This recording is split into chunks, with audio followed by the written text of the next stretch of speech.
gran oportunidad de exportar maíz. Lo que no entiendo es por qué a los argentinos le tienen que cobrar el maíz del mismo modo que se lo cobran a otro que quiere pagarlo en otro lugar del mundo. Porque ustedes lo producen en Argentina, pagan tarifas argentinas. ¿Por qué tienen que aumentar, hacerle pagar a mí el precio ese que paga el mundo? ¿Por qué? Si el mundo demanda carne, ¿qué es lo que está pasando? Porque China se ha metido a importar carne y entonces el precio de la carne de vacuna se fue al diablo. Ahora, ¿por qué? Si ustedes producen todo en pesos, ¿por qué los argentinos tienen que pagar el kilo de asado como lo paga... Bien, y ahí también quiero que me expliquen eso.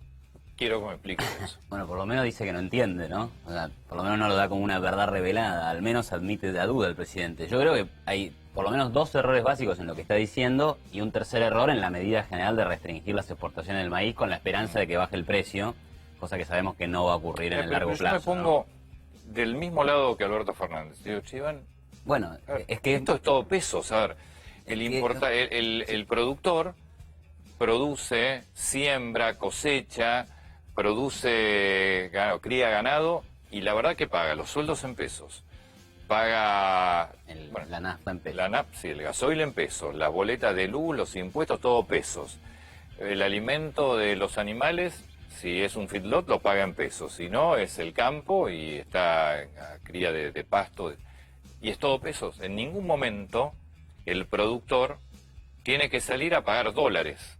Entonces yo te pregunto lo mismo que pregunta Alberto Fernández. ¿Me explicas? Y encima el presidente dice... Y las tarifas están congeladas, o sea, no, bueno, ahí se equivoca, yo le estoy haciendo el favor. Sí, no, pero igual ahí se equivoca porque dice que hace como 3 años que no le aumenta la tarifa, cosa que aumenta. Ha aumentado, pero en este último año, desde marzo de 2019, sí, pero habla de varios las tarifas años, congeladas.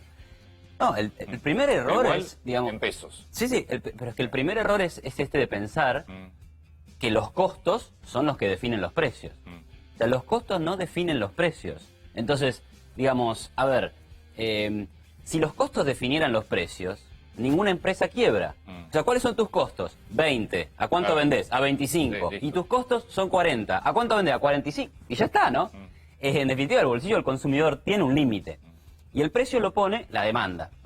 Y cuando hay una demanda mundial, entonces todos los consumidores del mundo estamos compitiendo contra otros consumidores del mundo. Entonces, el primer error es ese, pensar que los costos determinan los precios. No, son los precios que las personas están dispuestas a pagar lo que definen si algunas empresas entran a ese mercado o no entran a ese mercado, digamos, nada más. Y en ese mercado va a haber empresas con costos más altos, otras con costos en el medio y otras con costos más bajos, ¿sí? Algunas tendrán más beneficios, otras tendrán menos beneficios. Y van a entrar empresas hasta que ya no sea rentable entrar en ese negocio. Eso es lo que define el precio. Cuántas empresas o cuántos productores van a entrar a producir, ¿sí? Te define en cuánto costo vas a incurrir. Sí. Punto, ya está. Entonces, no es al revés. Y cuando vos pensás que las cosas son al revés, terminás en esta idea de voy a controlar los costos para bajar los precios. Bueno, y entonces restringís el sector energético y demás. Yo te voy a ir interrumpiendo... Sí, no, perfecto. Pero segunda cuestión, estos son lo que se denomina productos transables. O sea, productos que se comercian en mercados mundiales. O sea, no es como el peluquero que solo puede trabajar, ni siquiera te diría en Argentina, solo puede trabajar en el Buenos Aires. Y solo puede trabajar casi que en el barrio en el que se mueve, porque imagínate que lo llaman de Santiago del Estero y dice, che, ¿me venís a cortar el pelo a las 5 de la tarde? Y no voy a poder. No. Entonces eso no es comercializable entre diferentes zonas del mundo. Pero una tonelada de maíz, sí. Entonces vos la vendés en Argentina, la vendés en Brasil o la vendés en Estados Unidos. Y bueno, ¿y ahí qué tenés? Una demanda mundial y una oferta mundial. Y tiende, lo que no quiere decir que vaya a ser el mismo precio en todos lados, como acabamos de ver con la carne, pero tiende a haber un mismo precio. ¿Por qué? Y bueno, porque están los que consumen, están los que demandan y los mercados llevan en principio un precio. Eso está todo claro. Entonces, Alberto Fernández dice lo siguiente. Yo entiendo, si en el mundo todos demandan maíz, falta maíz por la sequía, el precio del maíz sube, está todo bárbaro. Vos asegurame un precio interno para el mercado interno diferente y después vende todo lo que quieras al precio de afuera. Pero si vos estás en pesos, no me cobres en dólares por más que Brasil o Estados Unidos te compre más caro. Primero asegúrame la demanda interna. Vos podés hacer eso, ahí te diría dos cosas. Vos podés hacer eso, pero no sin costos. Y lo segundo es, ¿cuál es el problema de fondo que querés resolver? Lo primero son los costos. O sea, vos podés decirle a los productores de maíz, ¿quieren exportar 50 millones de toneladas? Dejen 30 en Argentina, exporten 20, o al revés, Sí. ¿no? Bueno, claro, pero si yo dejo 20 en Argentina, se las estoy dejando a consumidores que no van a pagar, no sé, los $190 la tonelada que vale hoy el maíz. Te podrán pagar 150. ¿Qué costo le generás al productor? ¿Le lesionás la rentabilidad? Y nosotros ya vimos qué pasa con estos sistemas, porque... Deja de producir. Claro. No, o es sea, que la otra que tiene que no cuenta Alberto Fernández es que el Estado es un gran ganador de los precios altos, sobre todo con las retenciones. Sí. bueno, Entonces, de última, déjame 20 millones, es lo que se consume en la Argentina, los otros 30 sin retenciones exportables. Claro, bueno, pero es que ese es, Pero el ese Estado es el no otro te está error. contando, Alberto Fernández, la otra parte de la historia, que al gobierno, o al Estado en realidad, le sirve todo esto.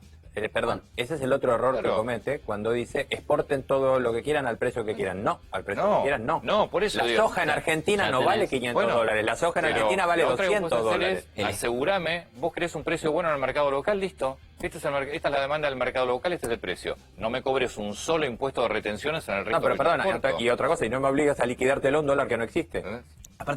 Aparte, bueno, vos le estás lastimando la rentabilidad al sector, vas a tener, Sí. te van a faltar. Pero por otro lado, tampoco es una buena idea lesionarle la rentabilidad al sector, porque No te invierte. además, si los productores están ganando plata, van a ahorrar, van a poner la plata en el banco, ¿no? Ese banco va a poder dar crédito y se van a desarrollar otras actividades. O sea, es muy de corto plazo y muy corto de miras, no entender el panorama general, tomar este tipo de medidas. Entonces, bueno, y el problema de fondo, pero- perdóname, el sí. problema de fondo. Bueno, lo que pasa es que los consumidores argentinos, vamos a cuidar la mesa de los argentinos. ¿Cuál es el problema? El problema es que los salarios argentinos son bajos. El problema es que los salarios en dólares son bajos. Y los salarios en dólares no son bajos porque Argentina es un país condenado por el clima o por el coronavirus. Son bajos porque tomamos medidas como estas, de restringir exportaciones, de cobrar retenciones, de tener un cepo cambiario, de tener 15 años de la inflación Está más bien, alta del pero mundo. Contame por qué el presidente hace ese planteo. Yo quiero que me expliquen, digo, no tiene gente poco idónea. Cecilia Todescaboco es una mujer preparada. Martín Guzmán es un tipo preparado. ¿Te gusta? Digo, ¿conocen cómo es todo esto? Es decir, Hay un planteo, el planteo excesivamente netamente demagógico populista, igual. claro. Porque, pero digamos, pues, esto digo, escapa Alberto a la Fernández economía. sabe perfectamente. Ahora está llevando un engaño a la gente.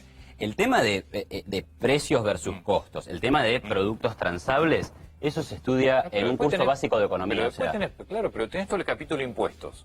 Todo el capítulo de retenciones son impuestos. Digo, el costo de producir en la Argentina es carísimo también. bueno, el costo de producción en Argentina es carísimo por los impuestos, es alto por la inflación y la incertidumbre, es alto por el riesgo país. O sea, las tasas de interés no pueden ser bajas cuando el riesgo país es 1.400 puntos. Entonces, pero ahí tenés que empezar a discutir los problemas de fondo.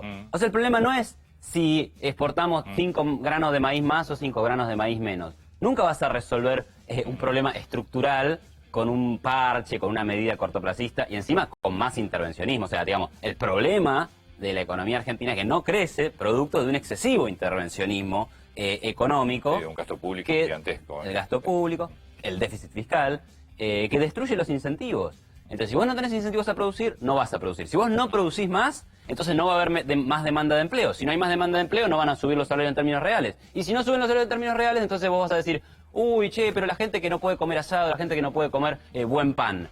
Bueno, y entonces voy a restringir las Pero es que, exportaciones. perdón. Pero te equivocás porque estás razonando mal. Ayer estaba